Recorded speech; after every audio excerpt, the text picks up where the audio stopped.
నమస్తే, welcome to 99 TV. నేను నవీన్. అల్లు అర్జున్ అనే పేరు ఇప్పుడు కేవలం ఒక సినిమా హీరో పేరు మాత్రమే కాదు, అది ఒక బ్రాండ్, ఒక జాతీయ స్థాయి గుర్తింపు. ఒకప్పుడు టాలీవుడ్ స్టార్ గా గుర్తింపు పొందిన అల్లు అర్జున్ ఇప్పుడు భారతీయ సినిమా రంగంలో ఒక ఐకాన్ గా ఎదిగాడు. అల్లు అర్జున్ బర్త్డే అంటే సాధారణంగా కేక్ కటింగ్, శుభాకాంక్షలకే పరిమితం కాదు. సోషల్ మీడియాలో ఆ రోజు ఒక పెద్ద పండుగలాగా మారుతుంది. ఫ్యాన్స్ చేసే హడావుడి, ట్రెండ్స్, పోస్టులు అన్నీ కలిసి ఒక తుఫాన్లా ఉంటుంది. ఈసారి కూడా అదే జరిగింది. కానీ ఈసారి ఒక చిన్న అప్డేట్ అందరినీ ఆశ్చర్యపరిచింది. సుకుమార్ తర్వాత అల్లు అర్జున్ ఎవరితో సినిమా చేస్తాడు? త్రివిక్రమ్ శ్రీనివాస్తోనా? ఈ ఒక్క ప్రశ్న ఇప్పుడు సినిమా ఇండస్ట్రీలో హాట్ టాపిక్ గా మారింది. ఎందుకంటే పుష్ప సినిమాతో Allu Arjun pan India star గా మాత్రమే కాకుండా పాన్ ఇండియా ప్రేక్షకుల ఆలోచనలనే మార్చేశాడు. Pushpa the rise cinema dialogues trend అయ్యాయి. అతని లుక్ ఒక కల్చర్ గా మారింది. పుష్ప 2 ది రూల్ మీద అంచనాల కంటే అభిమానమే ఎక్కువైంది.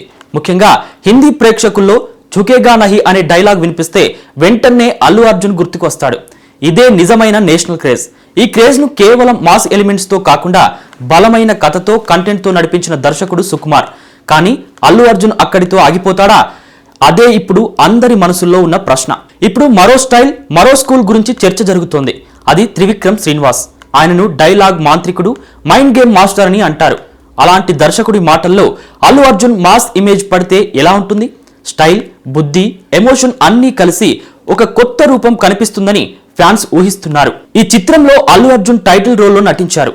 రష్మిక మందన, ఫాహద్ ఫాజిల్, జగపతి బాబు, సునీల్, రావు రమేష్ నటించారు. ఇది కార్మికుడిగా మారిన ఎర్రచందనం స్మగ్లర్ అయిన పుష్పరాజ్, ఎస్పీ భన్వర్ సింగ్ శెఖావత్ సహా తన శత్రువుల నుండి పెరుగుతున్న బెదిరింపులను ఎదుర్కోవడం సినిమాలో అంశం. అయితే ఇప్పటి వరకు అధికారిక ప్రకటన ఏదీ లేదు. కానీ బర్త్డే రోజున వచ్చిన హింట్స్, టైమింగ్, ఇండస్ట్రీలో జరుగుతున్న చర్చలు అన్నీ కలిపితే ఒక సంకేతం కనిపిస్తోంది. పుష్ప తర్వాత అల్లు అర్జున్ మరో ఐకానిక్ మార్పుకు సిద్ధమవుతున్నాడు. ఇది మాస్ నుంచి మైండ్ గేమ్ కి చేసే ప్రయాణం, లోకల్ నుంచి గ్లోబల్ కి వెళ్లే అడుగు. ఇది కేవలం ఒక సినిమా అప్డేట్ కాదు, ఇది అతని కెరీర్ లో ఒక కీలక మలుపు అని చెప్పొచ్చు. అల్లు అర్జున్ బర్త్డే ఇచ్చిన సందేశం ఒక్కటే, అతను ఇప్పుడే మొదలు పెట్టాడు. పుష్ప అతని గుర్తింపు అయితే తరువాత వచ్చే సినిమాలు అతని లెగసీ అవుతాయి. ఐకాన్ అంటే కేవలం స్టైల్ కాదు, కాలాన్ని మార్చే ప్రభావం.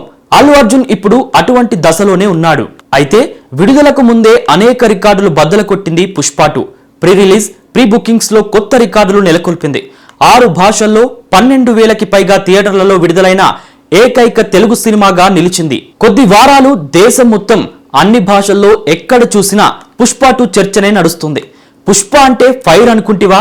కాదు, వైల్డ్ ఫైర్ అని ట్రైలర్ లో చూపించిన డైలాగ్ తరహాలోనే పుష్పరాజ్ మేనియా ఓ దావనంలా వ్యాపించింది.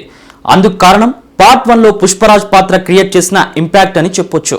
ముఖ్యంగా మాస్ ఆడియన్స్ కి పుష్పరాజ్ బాగా చేరువయ్యాడు. దీంతో పాటు పుష్ప బాక్స్ ఆఫీస్ వద్ద అద్భుత విజయం సాధించడం, అల్లు అర్జున్ ఉత్తమ నటుడిగా జాతీయ అవార్డు గెలుచుకోవడంతో పుష్ప 2 పై అంచనాలు ఆకాశాన్నంటాయి.